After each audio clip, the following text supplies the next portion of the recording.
Donc maintenant, on va passer à une troisième présentation avec l'entreprise, une très belle entreprise de la région Pays de la Loire, LED Power, qui va nous présenter donc son usine de fabrication dédiée aux tubes LED avec son offre commerciale qui est un petit peu, je dirais, un petit peu nouvelle sur le marché. Très bien, merci beaucoup. Voilà, donc je vais vous présenter l'offre de la société LED Power. Voilà, on va passer rapidement. Donc, nous sommes des voisins, puisque nous sommes basés dans les Pays de Loire, donc à Saint-Calais dans la Sarthe. Là où la société, bon, au départ, était dans le Loir-et-Cher, puis est passée dans la Sarthe. Donc 27 personnes, fondée en 2006. Au départ, commercialisation de produits d'importation.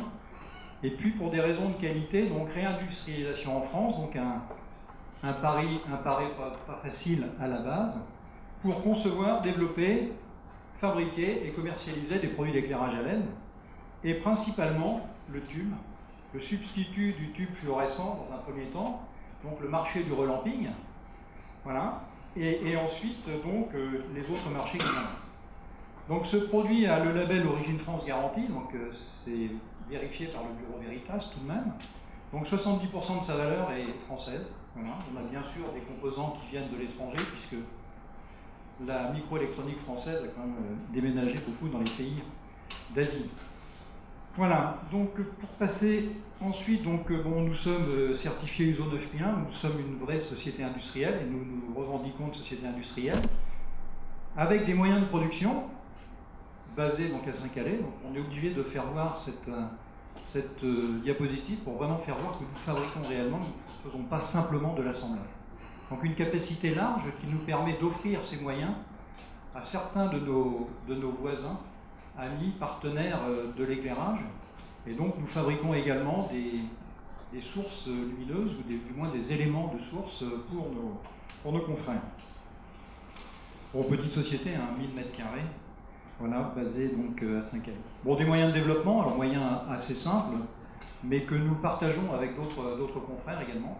Voilà, donc si vous voyez assez peu de moyens de mesure photométrique, nous en avons quand même quelques-uns.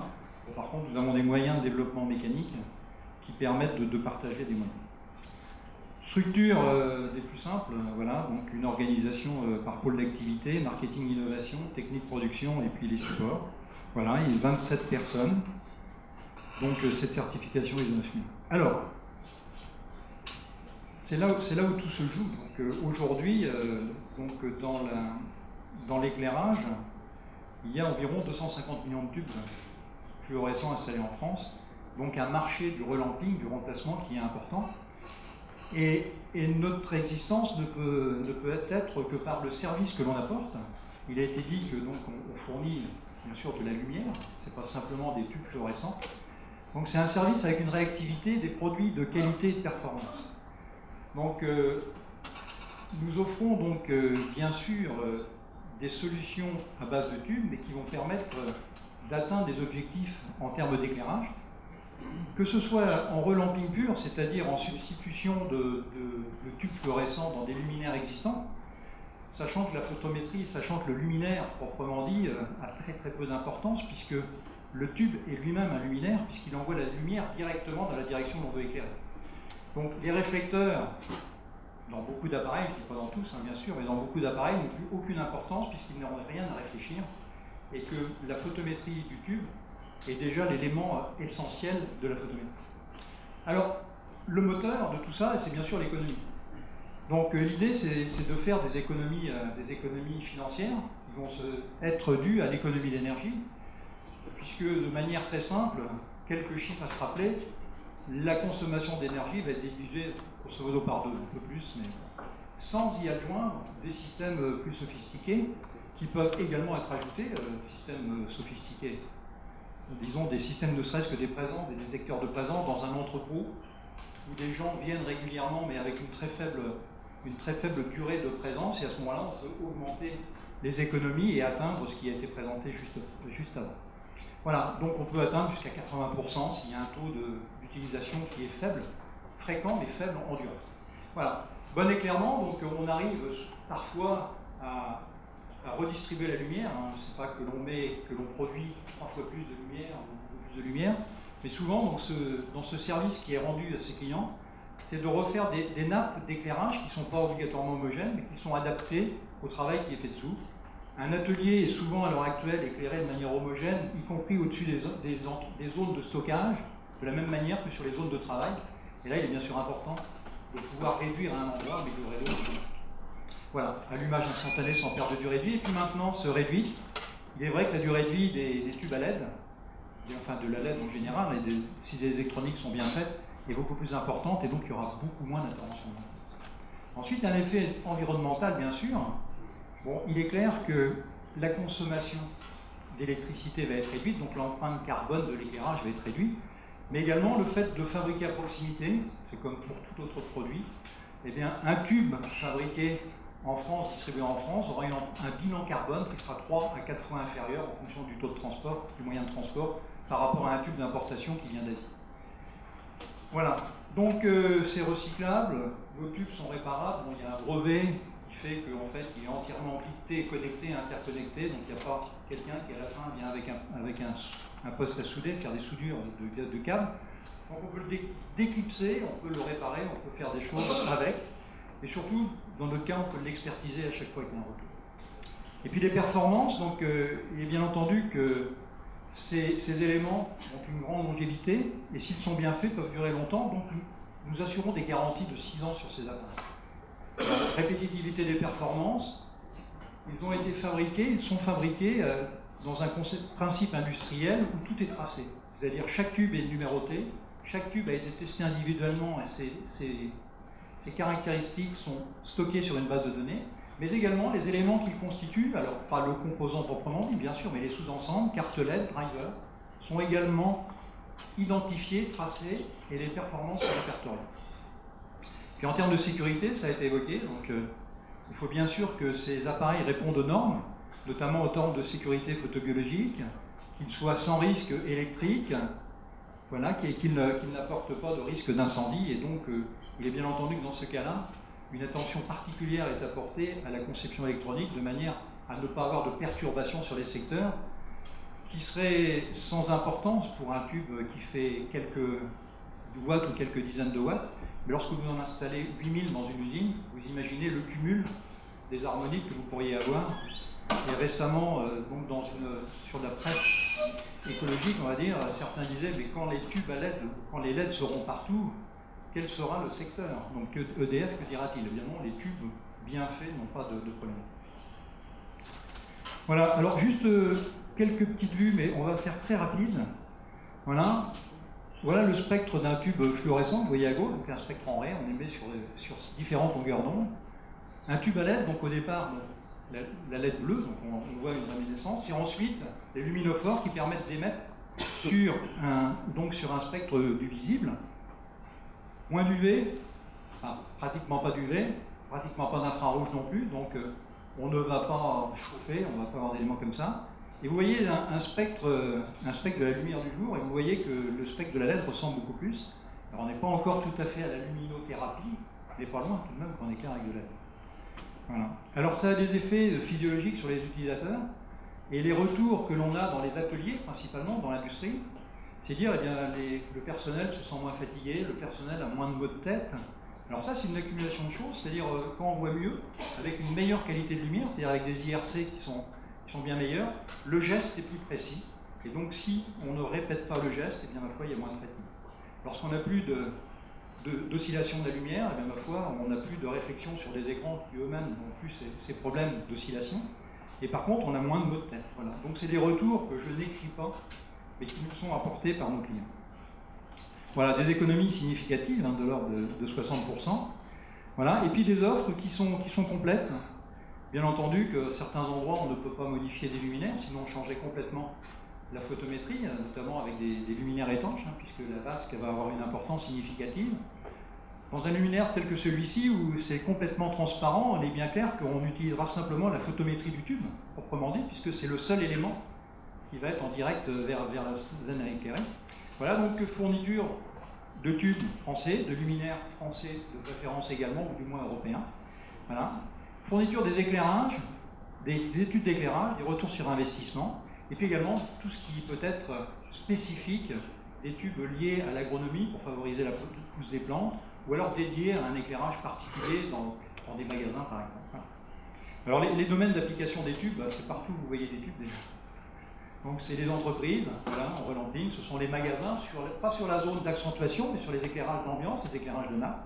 Voilà, les parkings, bien sûr, c'est le cas le plus important, c'est-à-dire vous avez à ce moment-là un éclairage permanent, voilà, et qui est la plus grosse source de consommation ou de dépenses pour l'exploitant. Donc il est tout de suite très intéressé à réduire sa consommation sur le plus gros des postes. Alors les offres, c'est là où on peut commencer à avoir un petit peu d'innovation par rapport à ça, c'est-à-dire que les offres peuvent passer du conseil optimisation, vous voyez que vous l'aurez dans chacune des offres, hein, c'est-à-dire on ne fait pas des tubes, on fait de la lumière, on propose de la lumière à nos clients, du moins qu'il soit bien éclairé. Voilà. Le matériel, c'est notre vocation principale, et puis éventuellement des solutions de financement. Parce que des industriels ou même des magasins peuvent très bien avoir des possibilités d'investissement qu'ils mettront sur des investissements productifs. Et la lumière, c'est un besoin, c'est indispensable, mais ce ne fait pas partie du process proprement. Donc la location, le financement est un élément essentiel également. Alors ça peut passer également par de l'offre optimisation matérielle pose plus location. Mais ce qui est assez original maintenant, qui peut être fait, c'est de la location de lumière. Alors à ce moment-là, c'est un effet financier essentiel pour les financiers, c'est que ça ne peut pas être consolidé au bilan.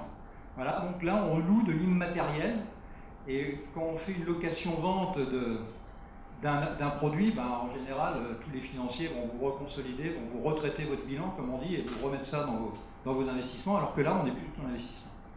Alors ça passe par le conseil d'optimisation, bien sûr, là, il va falloir optimiser au maximum, la fourniture de matériel, la pose, mais également toute l'exploitation, c'est-à-dire la maintenance.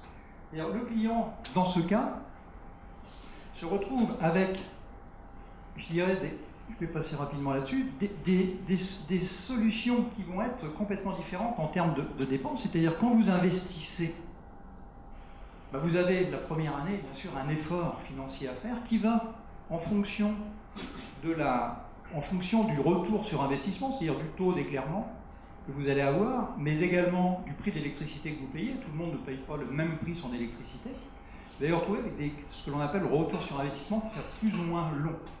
Et vous voyez cette courbe rouge qui n'est pas très douloureuse parce que bien régulière, mais toujours avec une forte dépense sur le tube fluorescent, qui se retrouve dépassé au départ par l'investissement lorsqu'on passe à la LED, et qui ensuite va couper la courbe et on sera inférieur. Donc au bout de 50 000 heures, donc H24, on considère que le tube a une perte de flux qui nécessite son remplacement. À ce moment-là, on réinvestit, on a des courbes qui sont assez hachées comme ça, mais toujours bien en dessous. Lorsque vous passez avec un financement donc, de matériel, la durée de location peut être calculée pour que vous soyez également toujours en dessous de la dépense. Par contre, vous allez avoir une période où vous allez suivre de près votre dépense fluorescente et ensuite vous allez vous en décaler, resuivre, redécaler. Et la location de lumière, c'est tout l'intérêt, c'est que vous allez être toujours bien en dessous puisque les appareils n'appartiennent pas à l'exploitant, les appareils appartiennent à celui qui vous loue la lumière. Et à ce moment-là, il fait l'entretien et vous vous retrouvez avec une courbe suffisamment très lisse qui va être complètement en décalage, voilà, et qui vous apportera bien sûr en finale un peu moins d'économie puisque vous allez être financé sur l'opération par le financeur. Donc sans investissement, avec une garantie de lumière et la maintenance entièrement déléguée.